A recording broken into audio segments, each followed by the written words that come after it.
Hi guys, you found Can't Stop Writing with Carol Alwood. In today's video, I'm going to show you how to take an ebook cover and turn it into a paperback cover. If you saw my last video, I talked a lot about creating an author's budget, and everything you have to do to create a book is very expensive. So I wanted to start teaching some of the skills that I talked about you learning to save money in last week's video, so that you can pick up some of these skills and maybe you can save money by being able to do some of the graphic design work yourself. I'm going to be using Affinity Designer today. The important thing is that you're able to open up a template that you download from Amazon KDP. So let's get started. The first thing you're going to need to know is how many pages there are in your PDF file of your book. So once your book's all ready and you know how many pages, you can go to Book Cover Template on KDP Amazon and just fill in the information. They want to know the trim size of your book. I tend to use 8.5 by 5.5. They want to know your page count, and they need to know your page color. Typically fiction is cream colored, and then white is usually for nonfiction or sci-fi. Once you choose cream colored or white, you can't change it again. Open up the KDP template in your graphic design software.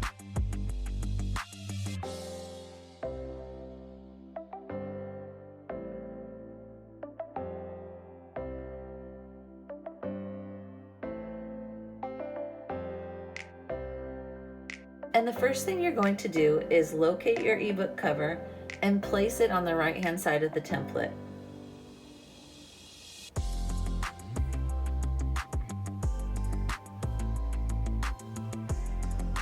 I had this book cover made by a graphic designer. I wanted a graphic designer to help me develop a feel for the series. And also when I started writing this series, I didn't have most of these graphic design skills that I've learned along the way. But when I really wanted to turn Ghost of a Girl into a paperback, I just figured it out. So you'll want to align it to the right-hand side of the template.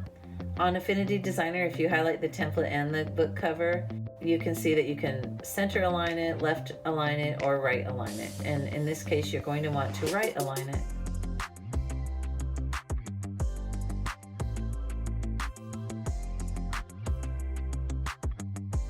The next thing that you're going to do is you're going to create a rectangle to cover up the other side of the template. Notice it's gray at first, but I'll show you how you can choose a good color for the back of your book, for the spine of your book and the back of your book, so that it blends well with the ebook cover. I've tried many times to match the picture in my ebook covers, and it's quite difficult to do. And I've noticed sometimes simpler is better with the back of a paper book. So now I'm going to use my color picker and drag it over to find a color that would go well on the back. Maybe let's try this blue color here. It looks okay, although that's not actually the color that the back of this book is. The thing that's okay about it, it does blend with some of the color behind the trees. You're going to want to look to be sure that there's no gaps in between the ebook cover and the rectangle. So you'll need to play with it to make sure that the shapes that you're putting in align with the dotted lines on the template. So see how I need to move this over a little bit? Yeah. You're going to need to know how to order the objects within your graphic design, and I'm going to make this rectangle move to the back. Now it's time to put the text over the rectangle on the back. Make sure that the font that you're choosing matches the front book cover. The last thing you want is 4 different fonts throughout your book. And if you stick around to the end of this video, I will show you how to match the fonts. But this first example is just a really quick one for those of you who have short books and don't need more than just seeing how to do it. I like to turn my text white. I just think it makes it pop. I like the way it looks. You might rather have a different, lighter background color with darker text. It's up to you and the feel you're going for.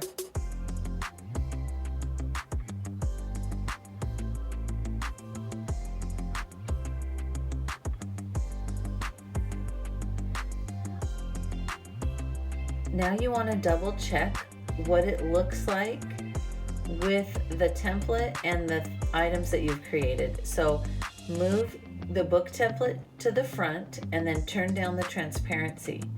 You need to make sure that the shapes you created and the book cover you created are big enough, and that you didn't write text over the barcode area on the back page. If you do accidentally put an image or text over the barcode, you will have to go back and redo it, because if you upload it to KDP Amazon and you cover the barcode, they will tell you there's something wrong and they won't accept it. If you want, you can put your logo or photo on the back of your paperback. It's up to you, whatever you want on the back. I like to put my logo in the lower left-hand corner. In this example I'm showing you, I would probably spend a lot more time fixing up the text on the back, but I wanted you guys just to be able to see how to do it really quick.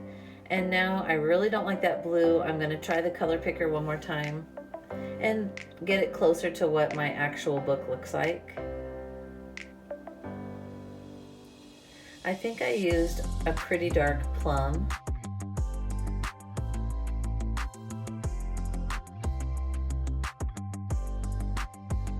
It's nearly black, definitely not the light purple.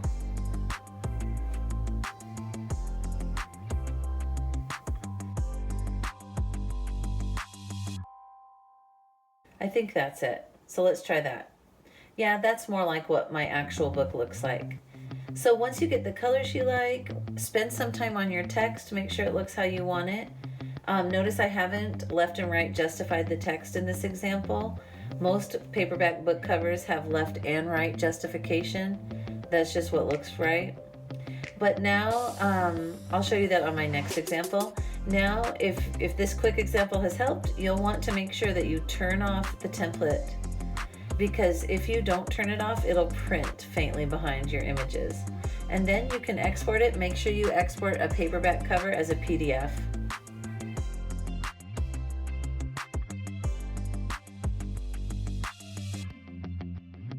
And then give it a name so it's easy to find, and you're good to go.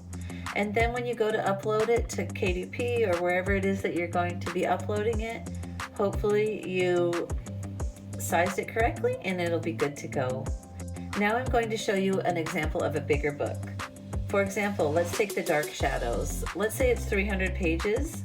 I know I want cream colored paper, and I always use 5.5 by 8.5 for my books. So go ahead and open up the new template. And we're just going through the same process, but there are a few extra steps I want to show you in this second example of a longer book so that you can see how to create spine text. Place the cover on the right-hand side of your template.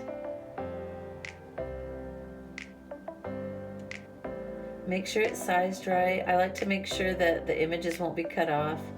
And if you select the template and the ebook cover within this Affinity Designer, you can align objects left, center, or right.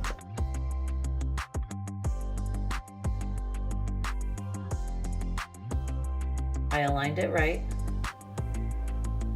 And the next thing I'm going to focus on is creating the spine text.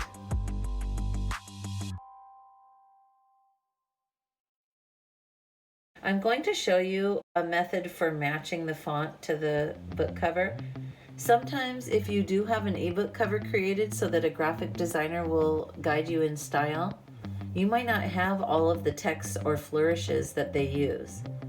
But I found I can typically quite closely match the font. I'm going to write out the book title and make it large enough so I can place it over the words on the ebook cover.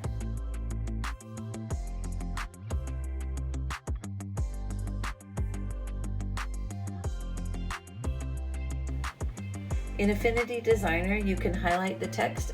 You can change how tall the characters in your text are. You can also change how wide they are, how far apart they are. Make sure that in the graphic design software you're using, you know how to change the size and that you're able to stretch and condense your letters, because honestly, the way the text looks is such a huge part of book cover design. So I tried to match it up, and now I'm going to turn the text so it's up and down at 90 degrees, and I'm going to position it along the spine. You can only use spine text in books over 100 pages.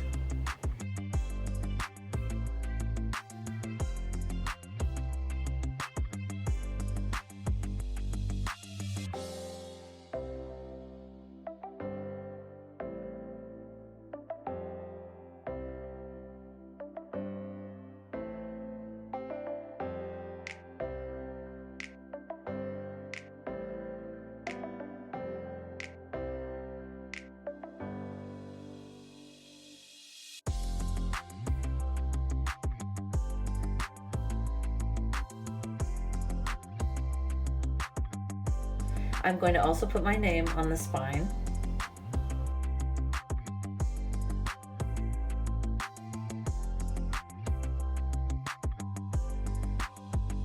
And now I'm ready to draw the rectangle for the back part of the cover.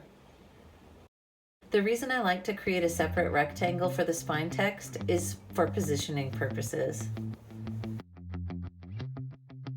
So now use the color picker and choose a color that works well with the front cover on the back.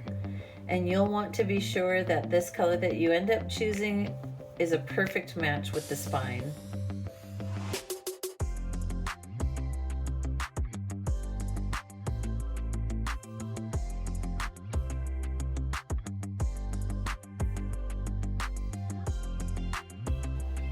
That blue could work, although it's a little bit bright. I'm not sure that I like it, but let's see what it looks like if I turn the spine that color as well. It's okay, but I really think I might want it darker. But let's see how it looks if I turn the spine text white. It's kind of light. Let's try a different darker color.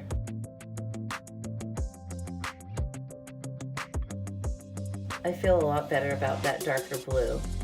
This series does have the theme of a starry night. I'm going to go to Unsplash and find a starry picture. I'm going to lay it over top of the rectangles I created. Make sure if you do use a photo from Unsplash that you give the photographer credit. I usually list the photo credits on the copyright page.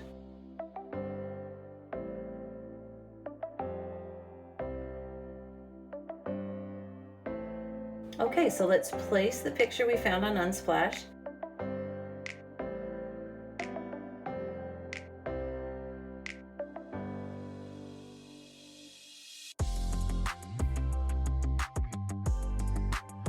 Drag it out so you don't see the parts you don't like.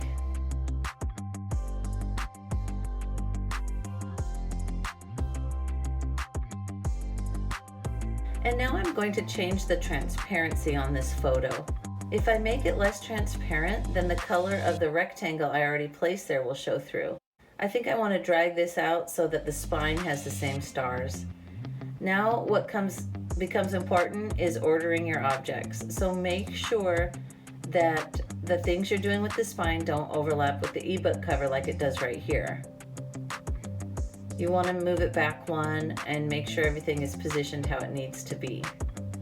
Sometimes this can be frustrating, but you just need to keep playing with it till you get it right. And if you look really close, you can see the stars faintly over top.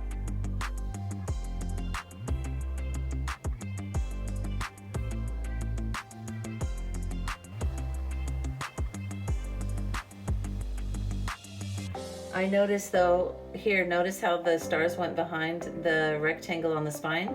I need to change the order of these objects. So I'm going to move the rectangle for the spine text back one. Now the stars are over the top of it. Now it's time to place the text. And this time I'm going to show you how to left and right justify the text.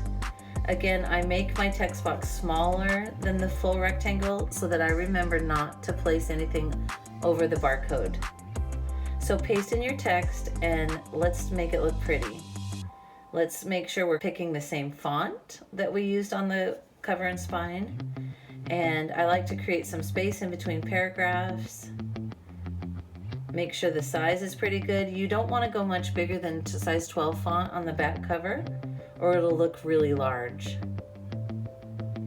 Now it's time to check how our objects look over the template. Move the template to the front and turn down the transparency so that you can check it.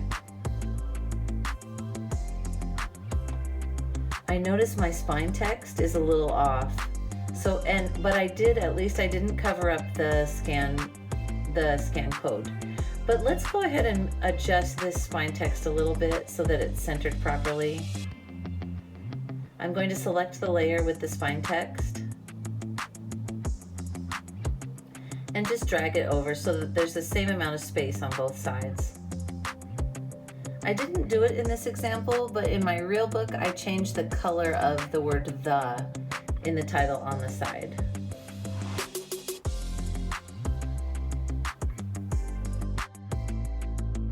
Select the text you pasted on the back cover and make sure it's left and right justified. There we go. That looks more like a book cover back. And then make sure it's positioned with the same amount of space on the left and right. And now I really do think that the hook, the first line on the back of my back cover, needs to be a little bit larger. And make sure you turn off the template. You have to turn it off before you export it, otherwise you'll end up with the template faintly in the background. And KDP will probably notice and tell you it's not acceptable. Oops, check your document carefully because look at this gap.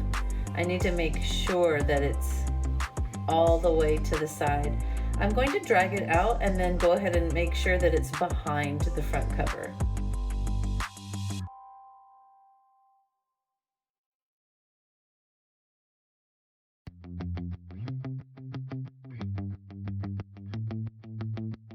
Now we can turn off the guidelines. I feel pretty confident, except I need to reposition the ebook cover because I'm noticing another little gap.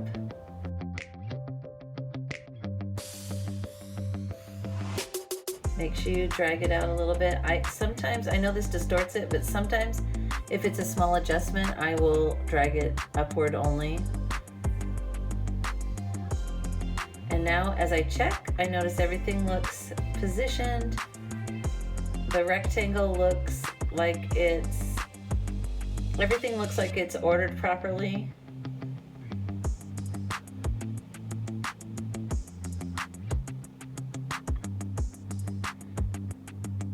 I want to make sure the stars show on the spine as well as on the back, and there you have it. Now we can export it as a PDF, and when you go to upload it to KDP, it should be good.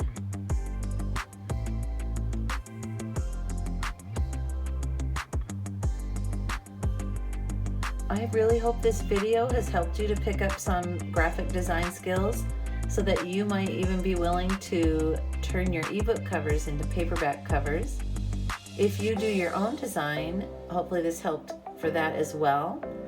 And in the meantime, just keep learning those new skills so that you can keep creating books. I hope you guys have a wonderful week, and we'll see you next time. Bye.